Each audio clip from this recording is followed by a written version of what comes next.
விவிசெட் நேயர்கள் அனைவருக்கும் வணக்கம். திமுக கூட்டணியில நீங்க எல்லாரும் என்ன பாக்குறீங்கன்னாக்க, திமுக காங்கிரசுக்கு 28 இடம் கொடுத்ததை பாக்குறீங்க, விசிகாவிற்கு 8 இடம் கொடுத்ததை பாக்குறீங்க, தேமுதிகவிற்கு 10 இடம் கொடுத்ததை பாக்குறீங்க, கம்யூனிஸ்டுகளுக்கு 5 தொகுதிகள் கொடுத்ததை பாக்குறீங்க. மதிமுகவுக்கு கூட 4 இடங்கள் கொடுத்து அதுல 3 இடம் உதயசூரியன்ல நிக்கிறத நீங்க எல்லாம் பார்த்திருப்பீங்க. ஆனால் ஒரு அதிர்ச்சிகரமான விஷயத்தை நீங்க மறந்துட்டீங்க. என்ன தெரியுமா?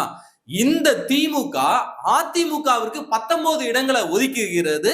அதை பற்றி தான் இந்த காணொலியில நாம இன்னைக்கு பார்க்க போகிறோம். என்ன ஷாக்கா இருக்கா? உண்மைதாங்க. இந்த திமுக கூட்டணியில அதிமுகவிற்கு 9 இடங்களை இந்த திமுக ஒதுக்கி இருக்கிறது. அதை பற்றி விரிவாக இந்த காணொலியில நாம பார்க்கலாம். நம்முடைய இந்த சேனலை சப்ஸ்கிரைப் பண்ணாம இருந்திருந்தீங்கன்னா மறக்காம சப்ஸ்கிரைப் பண்ணுங்க. அப்படியே பக்கத்துல இருக்க அந்த பெல் சிம்பலையும் கிளிக் பண்ணிட்டீங்கன்னா நாம போடக்கூடிய வீடியோக்கள் உடனடியாக உங்களை வந்து சேரும். நம்முடைய இந்த புதிய சேனலை பார்க்கக்கூடிய கிட்டத்தட்ட 80% பேர் இந்த சேனலை சப்ஸ்கிரைப் பண்ணாம பார்த்துக்கிட்டு இருக்கீங்க. மறக்காம சப்ஸ்கிரைப் பண்ணுங்க. அப்பதான் நாம போடுற வீடியோக்கெல்லாம் டக்கு டக்கு டக்கு டக்குன்னு உங்களுக்கு நோட்டிபிகேஷனா வந்து சேரும். சரி, என்னங்க நீங்க வேற ஒரு புதிய தகவலை சொல்றீங்க, ஷாக்கா இருக்கு. அது எப்படிங்க திமுக கூட்டணியில அதிமுகவுக்கு ஒரு 19 இடங்கள் கொடுப்பாங்க அப்படின்னு நீங்க கேட்கலாங்க. உண்மைதான். அதிமுகவினுடைய பரம்பரை கொத்தடிமையா இருந்து வந்தவங்களுக்கே இன்னைக்கு சீட்டு கிடையாது. தாம்பரம் தொகுதி எடுத்துக்கங்க, திமுகவினுடைய கோட்டையினே சொல்லலாம். கிட்டத்தட்ட 7 முறை திமுக வென்றிருக்கிறது. அந்த தாம்பரம் தொகுதியில 3 முறை சிட்டிங் எம்எல்ஏவாக இருக்கக்கூடிய எஸ்.ஆர். ராஜா அவர்களுக்கே இடம் ஒதுக்காம தூக்கி போட்டுட்டு வேற யாரோ ஒரு புது ஆளை கொண்டு வந்து நிறுத்தி வச்சிருக்காங்க.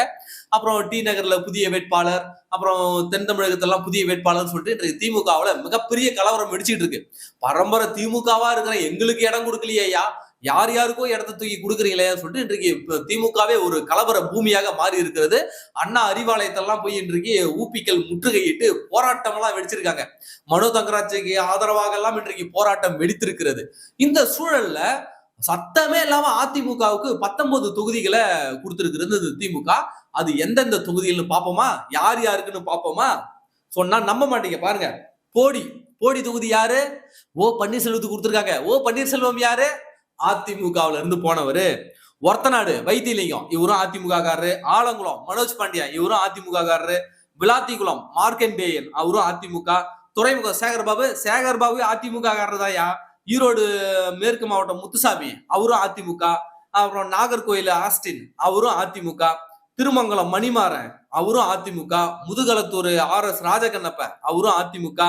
அருப்புக்கோட்டை KKSSR ராமச்சந்திரன், அவரும் அதிமுக. திருவண்ணாமலை நம்ம ஏவாவேலு பம்பு செட்டு வேலு, அவரும் அதிமுக. கோவை தெற்கு செந்தில் பாலாஜி அதிமுக. திருச்செந்தூர்ல அனிதா ராதாகிருஷ்ணன் இருக்காங்கல்ல, அவங்களும் அதிமுக. திருமயம் ரகுபதி, அதான் இப்ப சட்ட அமைச்சராக இருந்து அப்புறம் அந்த கனிம வள கொள்ளையடிக்கக்கூடிய ரகுபதி, அவரு அதிமுக. பெருந்துறையில தோப்பு வெங்கடாசலம், அவரும் அதிமுக.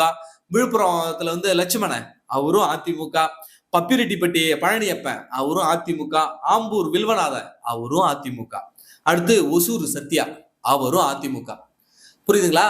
இப்படியாக அதிமுகவிலிருந்து திமுகவிற்கு போன கிட்டத்தட்ட 19 பேருக்கு திமுக சீட்டு கொடுத்திருக்கு. இப்ப சொல்லுங்க, நான் சொன்னது கரெக்டா? அப்ப அதிமுக காரங்க 19 பேருக்கு இவங்க சீட்டு கொடுத்திருக்காங்கன்னா அதிமுகவிற்கு திமுக கூட்டணியில 19 இடங்களை ஸ்டாலின் அவர்கள் ஒதுக்கி இருக்கிறார். அப்போ காலங்காலமா இந்த திமுகவுக்கு கொடி கட்டிக்கிட்டு வந்தவன், போஸ்டர் அடிச்சு ஓட்டினவன், வாழ்க தலைவா அப்படின்னு கோஷம் போட்டவன், கோமணம் கட்டிக்கிட்டு தெரு தெருவா ஓட்டு கேட்டவன், இவங்களுக்கெல்லாம் மரியாதை கிடையாதுங்களாங்க திமுகவுல இவங்களுக்கெல்லாம் என்னங்க அங்கீகாரம்? திமுகவுல இவ்வளவு நாள் 200 ரூபாய்க்கு, இதுக்கு முன்னாடி 100 ரூபாய், இப்ப 200 ரூபாய் இன்கிரிமெண்ட் வாங்கிட்டு அந்த 200 ரூபாய்க்காக காலமாக கொத்தடிமையாக உழைத்துக் கொண்டிருக்கக்கூடிய அந்த உடன்பிறப்புக்கு எங்கே அங்கீகாரம்? இப்படி ஒரு கூத்தை எங்கேயாவது பாத்துருக்கீங்களா? இன்றைக்கு எப்பவுமே சரி, எப்பவுமே யாராவது ஒரு ஆள் கட்சி மாறுவாங்க. ஆனா ஒரு கட்சி மாறினது தமிழ்நாடு அரசியல்ல இப்பதான் நடந்துகிட்டு இருக்குது. மொத்த திமுகவும் இன்னைக்கு அதிமுகவா மாறிடுச்சு. இன்றைக்கு திமுகவுல கொடிகட்டி பறக்கக்கூடிய அமைச்சர்கள்லாம் யாரு? ஏவா வேலு, சேகர் பாபு, இவங்கெல்லாம் யாரு? ரகுபதி, அவரும் அமைச்சரா இருந்தவர் தான். KKSSR, அவரும் அமைச்சரா இருந்தவங்க தான். முத்துசாமி, அவரும் அமைச்சர். இந்த அமைச்சர்கள்லாம் யாரு? குறிப்பா செந்தில் பாலாஜி, இவரும் அமைச்சர் தான் திமுகவுல. அப்போ இவ்வளவு ஒரு அதிகாரமிக்க பதவிகளை திமுகவுல சுவைத்துக் கொண்டிருப்பவர்கள் யாரு? திமுகவிட அதிகாரமிக்க இடத்துல இருப்பவர்கள் யாரு? அத்தனை பேரும் அதிமுகவில் இருந்து வந்தவர்கள். அப்போ காலங்காலமா உழைச்ச திமுக காரனுக்கு என்னடா மிச்சம்? நீ கட்டி இருக்கிற கோமணம் தான்டா மிச்சம் அப்படின்னு சொல்ல வர்றாரா ஸ்டாலின்? சொல்லுங்க பாப்பா. இப்படி எங்கேயாவது ஒரு கூத்து நடக்குமா? எப்பவுமே கட்சி மாறி வந்தாங்கன்னா அவங்களுக்கு ஒரு பொறுப்பு கொடுத்து வச்சிருந்து அப்படியே ஏதாவது பணங்களும் கொடுத்து அப்புறமா அடுத்த இதுல ஏதாவது பாக்குறோம்னு சொல்லிட்டு அப்பப்ப ஏதாவது ஒரு தேர்தலில் கொடுத்து அனுப்புவாங்க. ஆனா இன்றைக்கு ஒட்டுமொத்த கட்சியே வேறொரு கட்சியினுடைய ஆதிக்கத்தின் கீழே வந்துருச்சு. அப்போ உண்மையான அண்ணா திமுகவா மாறிடுச்சு. இப்ப புரியுதுங்களா? இப்போ திமுகவை கண்ட்ரோல் பண்றது யாரு? அதிமுக. அப்ப அதிமுகவிலிருந்து போனவர் தான் இன்றைக்கு திமுகவை கண்ட்ரோல் பண்ணிட்டு இருக்காங்க. சென்னையில சேகர் பாபு தாண்டி ஏதாவது பண்ண முடியுமா? முடியாது. திருவண்ணாமலை டிஸ்ட்ரிக்ட்ல ஒரு வட மாவட்டத்தில் ஒரு 4 தொகுதிகள், வேலூர் மாவட்டமா இருக்கட்டும், திருவண்ணாமலை, கள்ளக்குறிச்சி, விழுப்புரம் மாவட்டம், இங்கெல்லாம் ஏவா வேலுவை தாண்டி யாராவது ஏதாவது பண்ண முடியுமா? அவரு அதிமுக ஆளு. இப்படியாக திமுகவிற்காக உழைத்த அத்தனை உடன்பிறப்புகளையும் அவருடைய கோமணங்களையும் உருவி விட்டு இன்னைக்கு நடுரோட்டில் விட்டு இருக்கிறது திமுக. மாற்று கட்சியிலிருந்து அதிமுகவில் இருந்து வந்த அத்தனை பேருக்கும் பதவி கொடுத்து அழகு பார்க்கிறது. ஆனா இதை எடுத்து ஒருத்தன் கேள்வி கேட்கலையே. ஒரே ஒரு திமுக காரன் கேள்வி கேட்கலையே. ஏண்டா உங்களுக்கு எல்லாம் தலைவர்களை உருவாக்க தகுதி இல்லையா? திமுகவுல எம்எல்ஏ சீட்டுக்கு போட்டியிட ஒருத்தனு கூடமா தகுதி இல்ல? ஏடா அப்பேற்பட்ட கேடு கட்டவையிலாடா நீங்க. ஃபுல்லா மாற்று கட்சியிலிருந்து வந்தவங்களுக்கு எல்லாம் இடத்த தூக்கி கொடுத்துருக்கீங்க. திமுகவுல ஒருத்தனுக்கு தகுதி இல்ல. திமுகவுல எம்எல்ஏ வேட்பாளரை நிறுத்துவதற்கு ஒருவனுக்கு கூடமா தகுதி இல்ல, தராதரம் இல்ல. மாற்று கட்சியில இருந்து வந்தவங்களுக்கு எல்லாம் இவ்வளவு முக்கியத்துவம் கொடுத்து இன்னைக்கு ஒட்டுமொத்த திமுகவுமே அண்ணா திமுக காரங்க கண்ட்ரோல் எடுத்துட்டாங்க. இதுல இவனுக்கு வேற சுயமரியாதை பத்தி எல்லாம் பேசுறானுங்க, சுயமரியாதை பத்தி எல்லாம் பாடம் எடுக்கிறாங்க நமக்கு. ஆனா அதிமுகவுல பாருங்களேன், நீ எந்த கட்சியில இருந்து வந்தாலும் நில்லு, கட்சிக்கு ஒரு 10 வருஷம் உழ, அப்புறமா சீட்டு தரேன். உதாரணத்துக்கு காளியம்மலக்கா. இப்போ நேத்து கட்சியில சேர்ந்தவங்க டிவிகேவில் இன்னைக்கு போஸ்டிங் போட்டாங்க. ஆனா காளியம்மலக்கால் அவங்க கட்சிக்கு சேர்ந்தாங்க. அதிமுகவுல கட்சியில போஸ்டிங் தந்தாங்க. கட்சிக்காக ஒரு 10 வருஷம் உழைமா நான் பதவி தரேன்னு எடப்பாடி பழனிசாமி அவர்கள் சொல்லியிருக்காரு. அப்போ கட்சிக்கு விசுவாசமாக கட்சிக்கு உழைத்தால் மட்டும்தான் அதிமுகவுல என்றைக்குமே மதிப்பும் மரியாதையும் அவர்களை என்றைக்குமே அதிமுக தூக்கி விடும். உதாரணத்துக்கு இந்த ராஜீவ் காந்தி போனாரு, அவருக்கு சீட்டு கொடுக்கலாம் கூட நல்லா சம்பாதிச்சாரு திமுகவுல. அவர் இடத்துல இவங்க காளியம்மலக்காவையும் திமுக பேசினாங்க.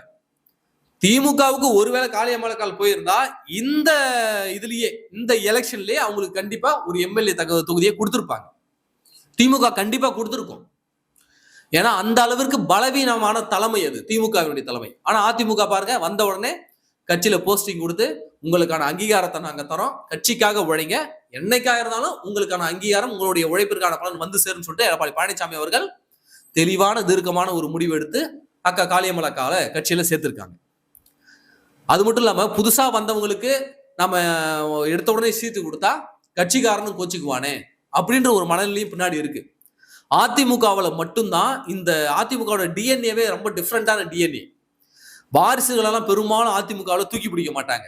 ஏன்னா இது தொண்டர்களால் ஆரம்பிச்ச கட்சின்னு சொல்லுவாங்க அதிமுக. அதனால வாரிசுகளை எப்பவுமே தூக்கி பிடிக்க மாட்டாங்க அதிமுகவுல. இவனுக்கு பொல்லையா பிறந்துட்டாலே இவன் தான் அடுத்த வாரிசு அப்படின்னு சொல்லிட்டு என்னைக்குமே தூக்கி பிடிக்க மாட்டாங்க. உதாரணத்துக்கு எடப்பாடி பழனிசாமி அவருடைய மகன் மிதுன் பழனிசாமி இருக்காருல்ல, அவர் எங்கேயாவது அரசியல் மேடையில பாத்திருக்கீங்களா? எங்கேயாவது பொது மேடையில ஏறி பேசி பாத்திருக்கீங்களா? அவர் நினைச்சா பேசலாமே, மேடை ஏறி பேசலாமே, ஏன் பேசல? எடப்பாடி பழனிசாமியே வேளான்னு சொல்லுவாரு. தம்பி பொறுப்பா, எடுத்த உடனே நீ உள்ள வந்துட முடியாது, நீ எனக்கு மகனா பிறந்துட்டேன்றதுக்காகவே உன்னெல்லாம் கட்சிக்குள்ள தூக்கிட்டு விட முடியாது, கட்சிக்காக அடிமட்ட தொண்டரா உழைத்து நீ இந்த இடத்துக்கு வான்னு தான் சொல்லுவாரே தவிர என்னுடைய மகன் அப்படின்றதுக்காக அவர் தூக்கிட்டு வைக்க மாட்டார். அதை தொண்டர்களும் ரசிக்க மாட்டாங்க. மிதுன் பழனிசாமி அவர்களும் இதை செய்ய மாட்டார். ஏன்னா அவருக்கு தெரியும், ஏன்னா அவரு கட்சியோட டிஎன்ஏ தான், அவருக்கு தெரியும் நம்ம கட்சி என்ன மாதிரியான டிஎன்ஏ, இது எப்படி இயங்குறது எல்லாருக்குமே தெரியும். இதனாலதான் சொல்றேன், அதிமுக எப்பவுமே டிஃப்ரெண்ட். தமிழ்நாட்டில் இருக்கக்கூடிய அரசியல் கட்சியில எப்பவுமே டிஃப்ரெண்ட். வந்த உடனே தூக்கி கொடுத்துறாது. அந்த கட்சிக்காக நீ விசுவாசமா இருக்கியா, உழைக்கிறியான்னு பார்க்கும். அந்த கட்சிக்காக உழைப்பவன என்னைக்கு ஆனா அதிமுக கைவிடாது, தூக்கி விட்டுடும். பார்த்துக்கிட்டே இருக்கும். கட்சிக்கு நீ தீவிரமா உழைக்கிற, விசுவாசமா இருக்குன்னா பார்த்துக்கிட்டே இருக்கும். என்னைக்காவது ஒரு நாள் பிடிச்சி தூக்கி விட்டுரும். வா நில்லு, இது உனக்கான நேரம் அப்படின்னு சொல்லி தூக்கி கொடுக்கும். அப்படிதான் இந்த அதிமுக என்ற கட்சி எடப்பாடி பழனிசாமிக்கு தூக்கி கொடுத்தது. அப்போ உண்மையாகவே கட்சிக்கு உழைப்பவர்களை, கட்சிக்கு விசுவாசமாக இருப்பவர்களை என்றைக்குமே அதிமுக கைவிட்டது கிடையாது. அது அதிமுகவினுடைய டிஎன்ஏ. அதனாலதான் தொண்டர்களால் உருவாக்கப்பட்ட கட்சி அப்படின்னு அதிமுக சொல்றாங்க. ஆனா திமுக, புரியுதுங்களா? திமுக அவன் புள்ள, அவன் புள்ள, அவனுக்கு புள்ள, அவன் வீட்டு புள்ள, இது வரிசையாக வரும். உதாரணத்துக்கு பொன்முடியுடைய மகனுக்கும் பதவி, பொன்முடிக்கும் பதவி, துரைமுருகனுக்கும் பதவி, துரைமுருகன் மகனுக்கும் பதவி, மு.க. ஸ்டாலினுக்கும் பதவி, மு.க. ஸ்டாலின் தங்கச்சிக்கும் பதவி, மு.க. ஸ்டாலின் அவருடைய தந்தையினுடைய இரண்டாவது மனைவியினுடைய பிள்ளைகளுக்கும் பதவி, அவருடைய மகனுக்கும் பதவி, அவருடைய பேரனுக்கும் பதவி, பேத்திகளுக்கும் பதவி. இப்படியாக அவர்களுடைய வாரிசுகள் தான் கொடுப்பாங்க. கடைசி வரைக்கும் திமுகவுல எவனையும் வளர விடாம பாத்துக்குவாங்க. நீ திமுகவுக்கு 100 வருஷம் உழைச்சா கூட உனக்கு அங்கீகாரம் தர மாட்டாங்க. நீ வேற கட்சியிலிருந்து டக்குன்னு வா, உடனே உன்னை தூக்கிட்டு வந்துச்சு எம்பி எம்எல்ஏ வச்சுக்கு அழகு பார்க்கும் திமுக. அதுதான் திமுகவினுடைய பிளட். இப்ப புரியுதுங்களா? அப்போ இன்றைக்கு திமுகவை ஆள்வது அதிமுக, திமுகவை வழி நடத்துவது அதிமுக, திமுகவினுடைய அத்தனையும் கண்ட்ரோல்ல எடுத்து இன்றைக்கு திமுகவையே தன்னுடைய கண்ட்ரோல்ல கொண்டு வந்திருப்பது அதிமுகவை சார்ந்தவர்கள். புரியுதுங்களா? இனிமே திமுக காரலாம் நாங்களாம் சும்மா வந்தவன்லடா, திமுக காரலாம் வேற மாதிரிடா, திமுக காரலாம் போர்க்குணம் மிக்கவன்டா அப்படிலாம் சொல்லாத. திமுக காரனா மானகட்ட பாதையிலுங்க. திமுக காரனுக்கு ஒருத்தனு கூட தகுதி கிடையாது எம்எல்ஏவா எம்பியாக. திமுக காரனுக்கு சுயமரியாதை கிடையாது. திமுக காரனுக்கு 200 ரூபாய் தூக்கி போட்டாக்க வாழை ஆட்டிக்கிட்டு வந்து நிப்பானுங்க அப்படின்னு வேணா சொல்லிக்கோங்க. புரியுதுங்களா? அப்போ இன்றைக்கு திமுகவில் கோல் வச்சுவது அதிமுக, திமுகவை மொத்தமாக கண்ட்ரோலில் எடுத்திருப்பது அதிமுக. அதுதான் உண்மை. அப்போ திமுக கூட்டணியில 19 இடங்கள் அதிமுகவிற்கு ஒதுக்கப்பட்டிருக்கிறது. அவன் இன்னும் எத்தனை வருஷம் ஆனாலும் அவன் அதிமுகவில இருந்து வந்தவன் தான், திமுகவில இருந்து வந்தவன் கிடையாது. அது முதல்ல ஞாபகம் வச்சுக்கோங்க. என்னைக்குமே அதிமுகவினுடைய கால்குலேஷன்ன்றது என்றைக்குமே வேற விதமானது, அது வித்தியாசமானது. அது அவ்வளவு எளிதாக திமுகவினுடைய தலைவர்களுக்கு தெரியாது, மற்ற கட்சிகள் தலைவர்களுக்கு தெரியாது. ஆனால் மக்களுக்கு தெரியும், தொண்டர்களுக்கு தெரியும். அவர்களுக்கு தெரிந்தால் போதும். எனவே திமுக கூட்டணியில் 19 இடங்களை வாங்கிய அதிமுகவை சார்ந்தவர்களுக்கு வாழ்த்துக்கள். நன்றி.